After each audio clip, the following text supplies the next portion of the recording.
Pabila Kabut Turun, karya Tuti Nonka, narator Hanifah Abu Marzuki.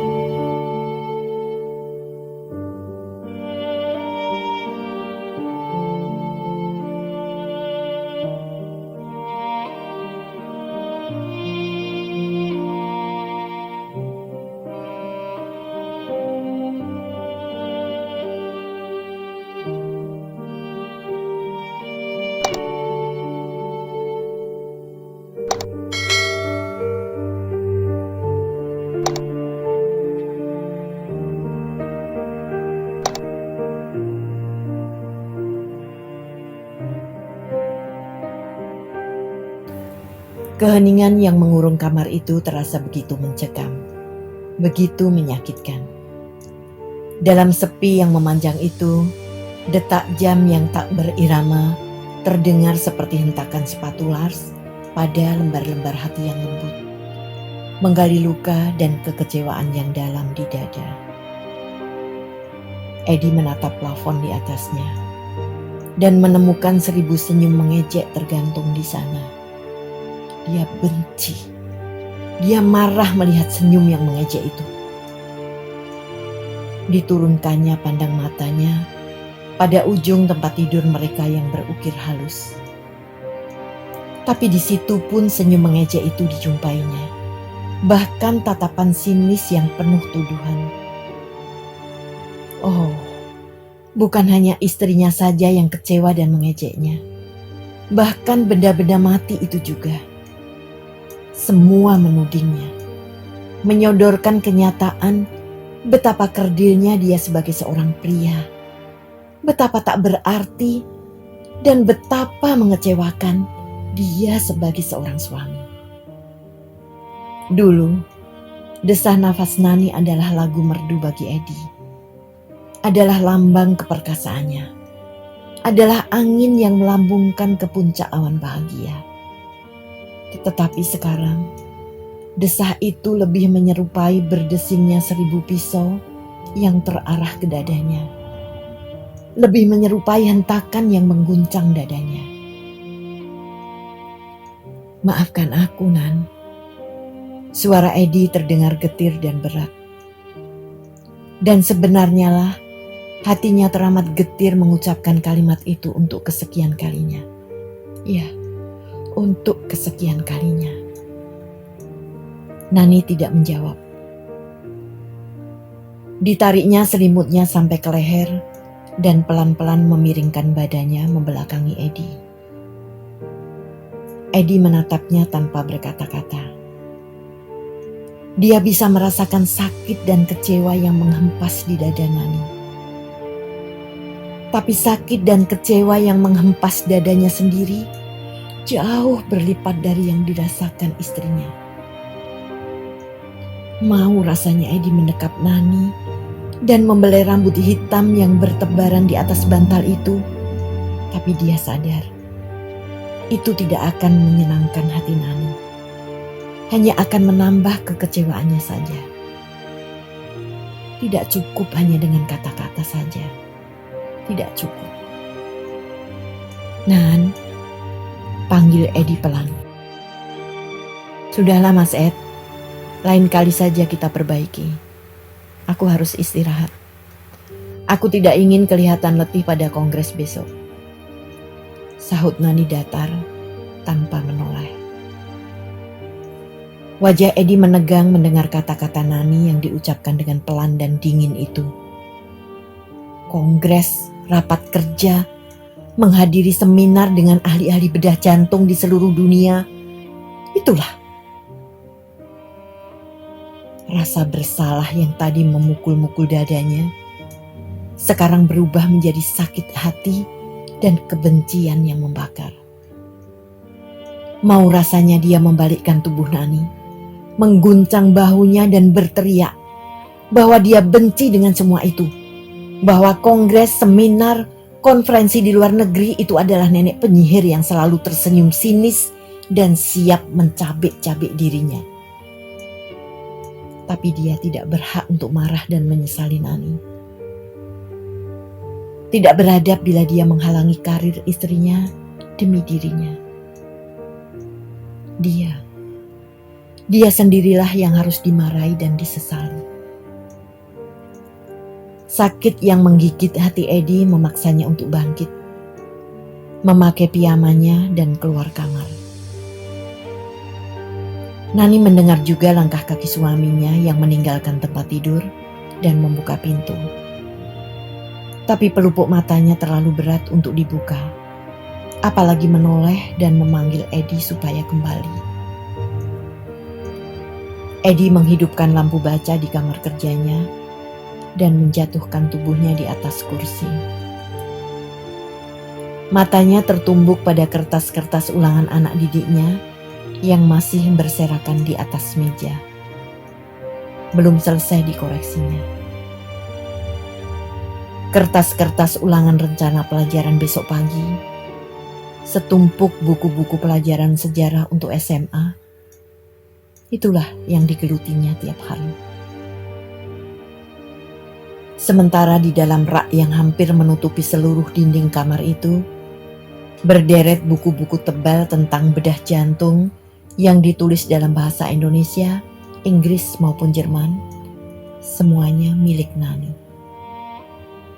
Buku-bukunya kelihatan seperti buku anak-anak yang terselip di antara buku-buku ilmiah Nani. Orang asing yang masuk kamar itu barangkali akan mengira itu buku-buku anak Nani yang tercecer di kamar studi ibunya. Dan esok pagi, bila dia berdiri di depan 40 pasang mata yang tidak semuanya tertarik mendengarkan uraian sejarah yang diberikannya, Nani tengah berbicara di depan 120 mahasiswa kedokteran tingkat 5 dengan anggun dan penuh wibawa. Atau tengah sibuk dengan pasien-pasiennya di rumah sakit. Atau bahkan sedang berbincang-bincang dengan Profesor Anu dari negara Anu di suatu hotel internasional di Swiss. Nani berada dalam lingkungan ilmuwan dan orang-orang berkedudukan tinggi dalam masyarakat. Sedang dia, walau disegani rekan-rekan seprofesi dan dihormati murid-muridnya, hanyalah seorang guru yang dikenal sampai batas pagar sekolah belaka. Edi merasa begitu lelah. Disandarkannya tubuhnya pada sandaran kursinya yang empuk. Matanya yang semula terpejam, tiba-tiba terbuka ketika merasakan telapak kakinya menyentuh karpet tebal yang mengalasi kamar itu. Karpet tebal, kursi empuk, rumah mewah dan 2 buah mobil yang mendekam di garasi. Semua itu berasal dari dompet Nani. Bahkan makanan penuh gizi yang tiap hari dilahapnya barangkali berasal dari uang Nani juga. Berapalah gaji seorang guru SMA negeri bila dibandingkan dengan penghasilan seorang dokter spesialis bedah jantung yang seringkali dikirim ke luar negeri untuk mewakili rekan-rekan senegaranya. Edi tidak bisa masak, tidak bisa mencuci, tidak bisa menjalin rambut panjang putrinya dengan baik. Tentu saja, karena dia seorang pria. Dan kewajiban seorang suami bukanlah mengurusi pekerjaan semacam itu. Tetapi rumah, mobil, dan barang-barang mewah di rumahnya bukan dia yang membeli. Baju-baju mahal, sepatu, alat-alat kecantikan Nani, mustahil dia bisa memenuhinya. Mengurus rumah tangga? Tidak. Memenuhi tuntutan materi keluarga? Tidak. Jadi apa fungsinya di dalam keluarga? Sebagai lambang saja bahwa dalam rumah itu ada seorang pria yang punya predikat sebagai suami. Bahwa Nani punya bapak bagi anak-anaknya. Tapi suami yang bagaimana? Bapak yang seperti apa? Masyarakat masih juga lebih menghormati seorang pria yang mempunyai karir lebih tinggi dari istrinya. Seorang bapak yang menjadi brankas bagi keluarganya. Dia tidak. 15 tahun yang lalu, dengan penuh kebanggaan dia mencium Nani yang masih mengenakan toga pada hari wisudanya sebagai dokter. Dia merasa menjadi pria yang paling beruntung, paling berbahagia. Dicintai seorang gadis yang cantik, luwes dan berotak cemerlang. Dengan penuh semangat, didorongnya Nani mendalami bedah jantung sampai menjadi seorang spesialis. Sementara itu, dia tetap juga pada tempatnya tanpa mendapat kemajuan yang berarti. Dia masih tetap sarjana muda, masih tetap guru sejarah di SMA negeri. Nani semakin pesat meninggalkannya, semakin jauh. Dan sekarang, rasanya dia harus menengadah bila menatap Nani. Dia harus mengalah dulu pada rumah sakit dan seminar untuk dapat mencumbu Nani. Karir telah merenggut Nani dari dirinya, menempatkan Nani pada posisi yang terlalu tinggi dari tempatnya. Pergaulannya dengan orang-orang pandai, pengalaman-pengalamannya di luar negeri membuat Nani menjadi seorang wanita yang berani dan serba tahu. Edi kehilangan gadis mungilnya yang dulu, yang membutuhkan bimbingan dan perlindungannya. Sebab Nani telah menjadi wanita yang tidak pernah merasa takut pada apapun dan tidak membutuhkan perlindungan dari siapapun. Dalam percakapan-percakapan yang sering mereka lakukan, Edi semakin merasa dihadapkan pada sebuah cermin besar yang memperlihatkan betapa dirinya bodoh dan tidak tahu apa-apa. Kenyataan yang sungguh tidak menyenangkan bagi Edi, dan malang harus diterimanya. Ketika itulah dia mengakui bahwa laki-laki adalah makhluk yang paling angkuh, yang tidak pernah mau dikalahkan oleh wanita. Pekerjaan Nani, tugas-tugas Nani di luar negeri terasa semakin menyesakkan dadanya. Sebab Arif, bekas pacar Nani dulu, mempunyai profesi yang sama dengan Nani. Dan nasib pula lah yang selalu mempertemukan mereka dalam perjalanan-perjalanan panjang ke luar negeri. Roman selalu ada di mana-mana, apalagi mereka pernah memilikinya bersama, jauh dari keluarga. Tidakkah Nani dan Arif pernah tergoda? Tidakkah Nani pernah membandingkan suaminya yang hanya guru SMA dengan bekas pacarnya yang ganteng dan punya karir selangit? Karir adalah milik yang paling berharga, lambang kebanggaan bagi seorang lelaki. Walau tidak semua wanita menggilai karir tinggi, tapi Edi merasa masih dituntut untuk memilikinya. Dia menganggap dirinya gagal. Dalam segala hal dia kalah dibandingkan Nani, karir maupun materi. Dan malang, dia seorang laki-laki tulen yang tidak merelakan dirinya dikalahkan oleh seorang wanita. Beban berat itu semakin lama terasa semakin berat menindih dan menekan jiwanya.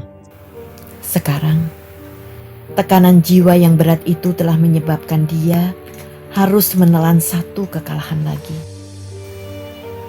Kekalahan yang bukan main pahit.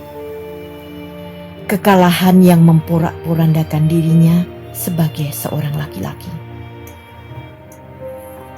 Nani tidak pernah mengerti tekanan batin yang dideritanya. Nani tak mengerti itu. Nani tak mengerti bahwa dialah yang menyebabkan kehancuran suaminya. Dia hanya tahu bahwa dia kecewa. Nani tidak pernah menunjukkan kekecewaannya dengan terus terang. Tapi Edi mengerti betul, merasakan betul. Dan lengkaplah sudah kepedihan yang harus dirasakannya. Edi seorang laki-laki yang keras. Dia tidak suka hal-hal yang berbau sentimental, apalagi cengeng. Tapi malam itu, dia teramat sedih, teramat lelah. Dan dia tidak ingin menipu dirinya dengan berlagak gagah menerima kekalahannya. Tidak ada hukum apapun yang melarang seorang pria untuk menangis. Eddie membiarkan air matanya menetes. Tapi dia berjanji pada dirinya, tidak akan menangis lagi sesudah itu, apapun yang terjadi. Kekalahannya sudah mencapai puncaknya, dan dia tidak akan membiarkan keadaan demikian terus berlangsung sampai akhir hidupnya. Dia harus merubahnya. Dia seorang laki-laki. Dia harus punya harga diri dan kebanggaan, bagaimanapun wujudnya.